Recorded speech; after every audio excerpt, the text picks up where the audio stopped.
আসসালামু আলাইকুম। মুঠিবিদ্যার পক্ষ থেকে সকলকে স্বাগতম। আজ আমরা আলোচনা করব 40তম বিসিএস এর যে গণিত প্রশ্নগুলো ছিল সেই গণিত প্রশ্নগুলো আমরা একদম বেসিক থেকে প্রতিটা প্রশ্ন আমরা সমাধান করার চেষ্টা করব। আমরা সেই সমাধানে আমাদের আজকের পর্ব 1 নম্বর পর্ব। আমরা এই 40তম বিসিএস এর যে সব প্রশ্নগুলো আসছিল আমরা কি করব হচ্ছে যে অপশনগুলো ছিল ওই অপশনগুলোর প্রতিটা অপশন কেন হলো না এইগুলো আমরা জানার চেষ্টা করব। তাহলে আমাদের এই একটা প্রশ্ন থেকে 4 প্রকারের বিষয়গুলো জানা হবে ইনশাল্লাহ। আমরা সেই রকম আমি প্রশ্নগুলো আলাদা করে নিয়েছি, এইখানে প্রশ্ন নিয়েছি এবং হচ্ছে এখানে জাস্ট অপশনগুলো নিয়েছি। যে হচ্ছে 1 নম্বর প্রশ্ন। 1 নম্বর প্রশ্নে কি বলছে, নিচের কোনটি মূলদ সংখ্যা? নিচের কোনটি মূলদ সংখ্যা?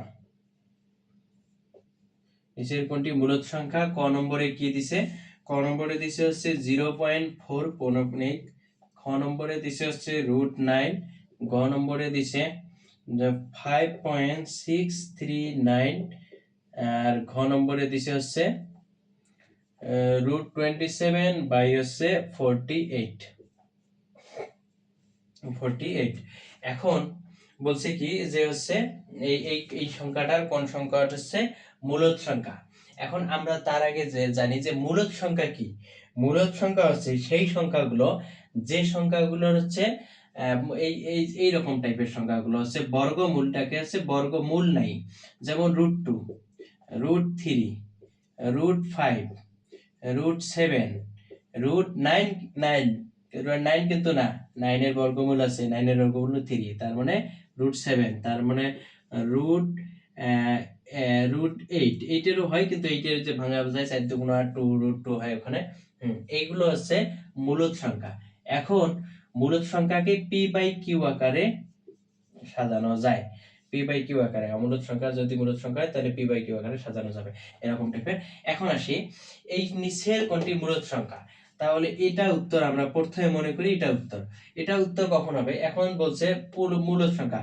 এটা কি? এটাকে বলা হয় পৌনঃপুনিক। এটাকে কি বলে? পৌনঃপুনিক বলে। পৌনঃপুনিক কথার অর্থ কি? পৌনঃপুনিক কথার অর্থ এইরকম চার অসংখ্য, এখানে অগণিত অসীম আছে, এখানে এরকম চার আছে 0.444444 এইভাবে চলছে। তাইলে এই যে এগুলো 4 বাদ দিয়ে এখানে একটা পৌনঃপুনিক দেয়, তার মানে বোঝাই নিতে হবে এখানে 4 অনেকগুলো আছে। যার মাথায় পৌনঃপুনিক থাকবে সে অনেকগুলো আছে এখানে। তাইলে 0.4 পৌনঃপুনিক কথার অর্থ হলো এখানে অনেকগুলো 4 আছে। তাইলে অনেকগুলো এরকম 4 থাকলে তাইলে এইরকম সংখ্যাকে কখনো মূলদ সংখ্যা বলে না, তাহলে এটা বাদ। এবার আসি এই নম্বরটা, এটাকে মূলদ সংখ্যা বলবে কিনা। তাইলে 9 এর হচ্ছে ইয়ে কি বর্গমূল কত? 3। তাহলে 3 কি মূলদ সংখ্যা? নো, 3 অমূলদ সংখ্যা, কারণ 3 কে হচ্ছে বর্গমূল করা যায়। এবার এটা আসি, এটা কি বলছে? 5.639, 6 এর উপরে পৌনঃপুনিক আছে, 9 এর উপর পৌনঃপুনিক আছে। তাইলে কি বলছে এখানে? আমি কি বলছি? পৌনঃপুনিক কথার অর্থ হলো ওই রকম সংখ্যা রিপিটেডলি অনেকগুলো আছে। তাইলে 5.639 আবার 3 এর উপরে কিন্তু পৌনঃপুনিক দেয়নি। এখন আমি যদি বলি 536, এটা এখানে পৌনঃপুনিক দেই, তার মানে বুঝে নিতে হবে এর পর অসংখ্য 5 আছে। 36 নাই, অসংখ্য 36 একটাই। এখানে যদি আমি পৌনঃপুনিক দেই ওর পর অসংখ্য 53535353 আছে, 6 নাই। আমি যদি এখানে দেই তাহলে 536 536 536 অসংখ্য 536 আছে। এখন এই জন্য তিনটার উপর না দিয়ে প্রথমটা লাস্টেরটা দেওয়া হয়, তাতেই বোঝা যায় 536 536 536 সবাই তো তিনটার উপরে পৌনঃপুনিক এবং তিনটা অসংখ্য বার আছে। তাহলে এখানে কি আছে? 639 অসংখ্য 639 639 639, এইভাবে অসংখ্য 639 আছে। তাহলে এটাকে পৌনঃপুনিক, এটা মূলদ সংখ্যা হবে না, এটাও মূলদ হবে না, এটাও মূলদ হবে না। এটা আসি দেখি, তাহলে এটা কত বলছে? √27 বাই হচ্ছে √48। তাহলে এটাকে ভাঙালে কত হয়? 3 3 9 3 9 27। তাইলে হচ্ছে এটার কত হয়? রুট 3 3 9 27, আর নিচে হয় 3 16 48, 3 16 48। তাহলে 3 3 চলে যায়, তাহলে 9 এর উপর হচ্ছে রুট আর 16 এর উপরে রুট, তাহলে কত হয়? 3 3 9 4 4 16। তার মানে হচ্ছে এটা 3/16 4 হচ্ছে, তাহলে এটা কি মূলদ সংখ্যা? নো, এটা মূলদ সংখ্যা নয়। তাহলে এখানে মূলদ সংখ্যা নাই, এখানে উত্তর নাই। মূলদ সংখ্যা দিতে গেলে আরেকটা অপশনে থাকা লাগতো, হয় √5, হয় √6, হয় √3, এরকম হয় √2, এরকম কিছু থাকা লাগতো, তাইলে হয়তো সেটা হচ্ছে একটি মূলদ সংখ্যা। তাহলে 1 নম্বর প্রশ্ন আমরা বুঝলাম। এবার আমাদের হচ্ছে 2 নম্বর প্রশ্ন। 2 নম্বর প্রশ্ন আমাদের কি বলছে? 1 নম্বর প্রশ্ন আমাদের গেল, আমরা হচ্ছে এবার দেখব 2 নম্বর প্রশ্ন, নিচের কোন সংখ্যাটি পূর্ণ সংখ্যা? কোন সংখ্যাটি, নিচের কোন পূর্ণ সংখ্যাটিকে 3, 4, 5, 6? আমরা 2 নম্বর প্রশ্ন দেখি কি বলছে। নিচের কোন সংখ্যাটিকে 3, 4, 5, 6 দ্বারা ভাগ করলে 3, 4, 5, 6 দ্বারা ভাগ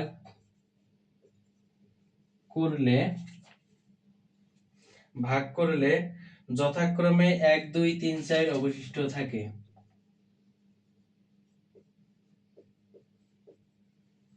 1, 2, 3, 4 অবশিষ্ট থাকে। এখন বলছে ক নম্বর অপশন দিছে হচ্ছে কি, ক নম্বর অপশন দিছে হচ্ছে 48, 54, 58, 60। 48, খ নম্বরে বলছে হচ্ছে 54, গ নম্বরে বলছে 58, ঘ নম্বরে বলছে 60। আমরা এখন বের করব, আমরা এখন এটার উত্তর বের করব। বের করতে গেলে নিচে কোন সংখ্যাটিকে 4, 5, 6 দ্বারা ভাগ করলে ভাগফল যথাক্রমে 1, 2, 3, 4 অবশিষ্ট থাকে। এখন অবশিষ্ট কখন থাকবে? যখন ভাগশেষ থাকবে। আমি যদি 3 কে 7 দ্বারা ভাগ দেই, 3 দুগুণ 6, তাহলে কত থাকলো? 1 থাকলো ভাগশেষ। এই 1 যদি আমি ভাজকের সাথে বাদ দিতাম আগে, তাহলে 7 বিয়োগ 1, তাহলে 6 হইতো। তাহলে 3 দিয়ে 6 কে ভাগ দিত, 3 দুগুণ 6। তাহলে আমাদের এই ভাগশেষ দিয়ে যদি আমাদের এই ভাজকটাকে বিয়োগ করি, তাহলে কিন্তু আমাদের ভাগ অরিজিনালি যাচ্ছে। তার মানে অবশিষ্ট সংখ্যাটাকে দিয়ে যদি এইগুলোকে বিয়োগ করি, তাহলে আমাদের কিন্তু ভাগ যাবে।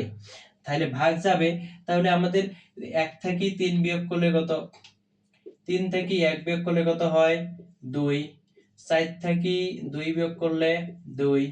5 থেকে 3 বিয়োগ করলে, এই যে এখান থেকে বিয়োগ করতেছি, 3 থেকে 2। 6 থেকে 4 বিয়োগ করলে হয় 2। তার মানে আমাদের প্রতিটারে হচ্ছে অবশিষ্ট সংখ্যাগুলো হচ্ছে 2। এই 2 করে অবশিষ্ট যদি আমরা মানে বাদ দিতে পারি প্রতিটা সংখ্যা থেকে, তাহলে আমাদের এগুলোর সংখ্যা ভাগ যাবে। তাহলে দেখি এই সংখ্যাগুলোর লসাগু। 3, 4, 5, 6। 3, 4, 5, 6 লসাগু কত? প্রথমে 2 দিয়ে দেই। 3, 2 দুগুণ 4, 5, 3 দুগুণ 6। 3 দিয়ে দিলে কত হয়? এখানে 1, 2, 5, 1। তাহলে আর লসাগু যায় না। আর লসাগু না গেলে কি করতে হবে? গুণ। তাহলে 5 দুগুণ 10, 3 10 30, 30 দুগুণ 60। আমাদের লসাগু হচ্ছে 60। কিন্তু আমাদের এই 60 কে ভাগ যাবে না। কখন যাবে না? কারণ আমাদের অবশিষ্ট করে 2 করে অবশিষ্ট আছে। তাহলে আমরা যদি 60 থেকে 2 বাদ দেই, তাহলেই আমাদের এই 58 সংখ্যাটাই আমাদের ভাগ যাবে। কখন ভাগ যাবে? আমরা অবশিষ্ট সংখ্যাটা বাদ দিলাম। অবশিষ্ট সংখ্যা কত? 2। তাহলে অবশিষ্ট 2 কে বাদ দিলাম, তাহলে 58। ওই 58 সংখ্যাটা আমাদের ভাগ যাবে এবং ভাগশেষ থাকবে না। তাহলে কত হয়? 58। উত্তর কত? 58। আমরা 2 নম্বর অঙ্ক দেখলাম। এরপর আমরা দেখব হচ্ছে 3 নম্বর অঙ্ক। আমরা আশা করি অঙ্কগুলো বুঝছি। যদি হচ্ছে না বুঝি, একান্তই এগুলো অঙ্ক কোনো কোথাও সমস্যা হয়, শুধু এটা না, যে কোনো অঙ্ক কোথাও সমস্যা হলে ইনশাআল্লাহ প্রশ্ন করবেন, উত্তর দেওয়ার চেষ্টা করব। আমাদের 3 নম্বর অঙ্ক। 3 নম্বর অঙ্কে কি বলছে? যে কি বলছে? পনির ও তপনের আয়ের অনুপাত, পনির ও তপনের আয়ের অনুপাত কত? 4:3। 4:3। 4:3।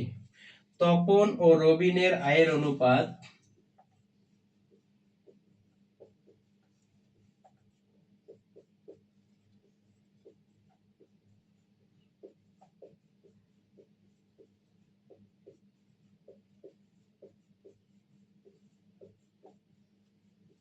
তপন ও রবিনের আয়ের অনুপাত 5:4। তাহলে পনিরের আয় 120 হলে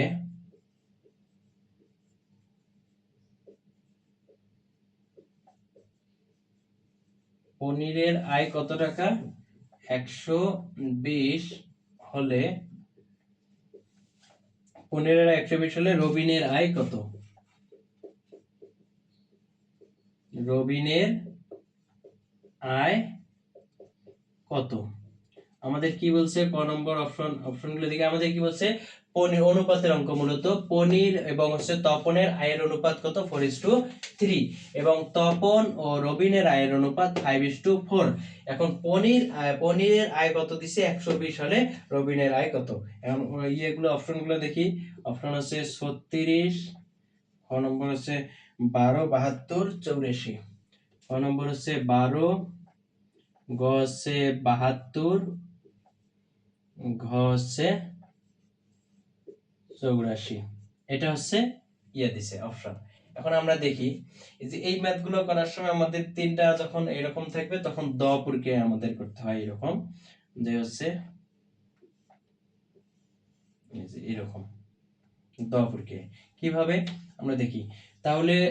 পনির এবং রবিনের একসাথে আমাদের এই অঙ্কগুলো আমি খুব শর্টকাটে একটু করাই দেওয়ার চেষ্টা করব, আপনারা এইভাবে করবেন ইনশাআল্লাহ। আপনারা প্র্যাকটিস করতে করতে আমাদের আয়ত্তে যখন আসবে আপনি দেখবেন যে তো 5-7 সেকেন্ডে একটা করে ম্যাথ আপনি নিজে ইজি করতে পারতেছেন। এগুলো প্র্যাকটিস করতে হবে প্রচুর। তাহলে এখন কি বলছে? রবিন, তাহলে রবিন, পনির ও তপন। পনির সলভ। পনির ভাগ হচ্ছে তপন। পনির ভাগ কি? তপন সমান হচ্ছে কি? তপন ভাগ রবিন। তপন ভাগ রবিন। এখানে দেখেন একটা জিনিস হচ্ছে কমন।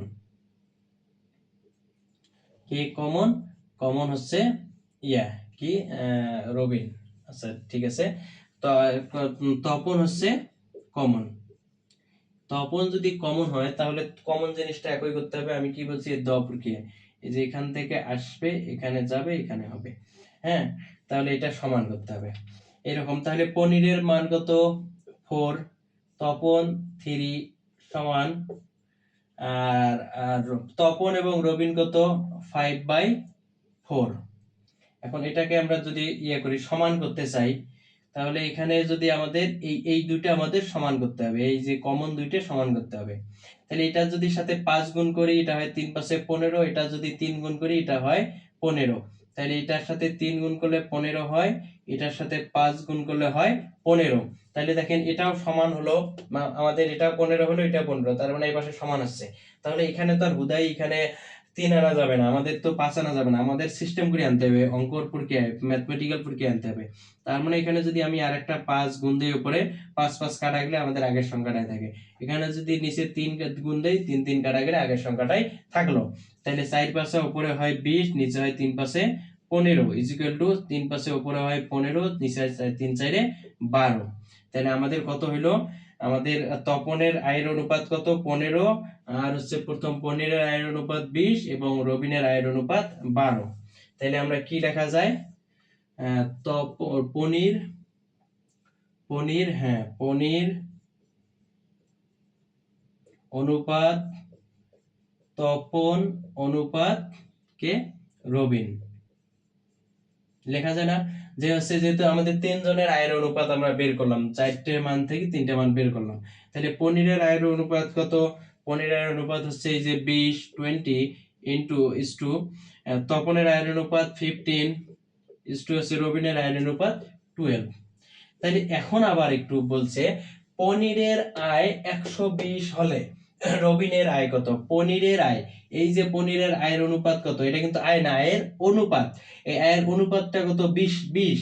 এখন আয়ের অনুপাত যদি 20 হয়, এখন আয় কত বলছে? আয় বলছে হচ্ছে 120। তাইলে এর আয়ের অনুপাত 120, তাহলে এর যদি 120 হয় তাহলে বলছে রবিনের আয় কত। তাহলে 120 ভাগ যদি হচ্ছে মানে এটা যদি ভাগ করি আমরা, 120 ভাগ হচ্ছে 20, তাহলে এখানে 6, তাহলে 6 দিয়ে যদি আমরা গুণ দেই তাহলে 6 দুগুণ 12, তার মানে হচ্ছে আমাদের এর আয়ের অনুপাত হচ্ছে 6 গুণ, যেটা অনুপাত আছে অনুপাতের সাথে 6 গুণ করলে কার হয়, কি হয়, এটা পনিরের আয় হয়। পনিরের আয়ের সাথে 6 গুণ করলে পনিরের আয়ের অনুপাতের সাথে 6 গুণ করলে পনিরের আয় বের হয়। তাহলে এর সাথে যদি 6 গুণ হয়, এগুলো সব অনুপাত সমান, সব অনুপাত যদি সমান হয় তাহলে ইয়ের যদি 6 গুণ আয়ের অনুপাত, তাহলে ইয়েরও 6 গুণ ইয়েরও 6 গুণ।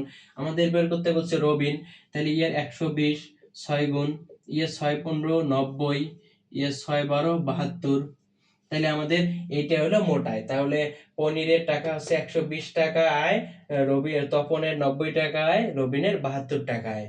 তাহলে আমাদের কি চাইছে, রবিনের আয় কত, রবিনের আয় 72 টাকা। এই যে আমাদের 72 টাকা। আশা করি বুঝতে পারছেন, না বুঝলে আমাদের বলবেন, ইনশাআল্লাহ আবারও প্রশ্ন করবেন, ইনশাআল্লাহ উত্তর দেওয়ার চেষ্টা করব।